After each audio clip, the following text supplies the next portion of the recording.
One of the most exciting scientific findings of the past half-century has been the discovery of widespread trophic cascades.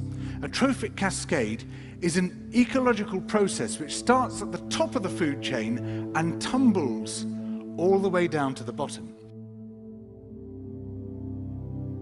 We all know that whales eat fish and krill, and some people, certain politicians in Japan for instance, have argued that killing whales is good for human beings, as it boosts the food available for us to eat. And so you would think. But as the great whales declined, so did the numbers of fish and krill. It seems counterintuitive. Surely their numbers would rise as their major predators disappeared. But it now turns out that whales not only eat these animals, they also keep them alive. In fact, they help to sustain the entire living system of the ocean. Whales feed at depth in waters that are often pitch dark, and then they return to the surface, to the photic zone, where there's enough light for photosynthesis to happen.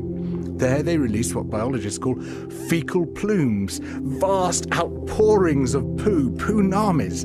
These plumes are rich in iron and nitrogen, nutrients which are often very scarce in the surface waters. And these nutrients fertilize the plant plankton that lives in the only place where plants can survive, the photic zone. Fertilizing the surface waters isn't the only thing the whales do. By plunging up and down through the water column, they also keep kicking the plankton back up into the photic zone, giving it more time to reproduce before it sinks into the abyss.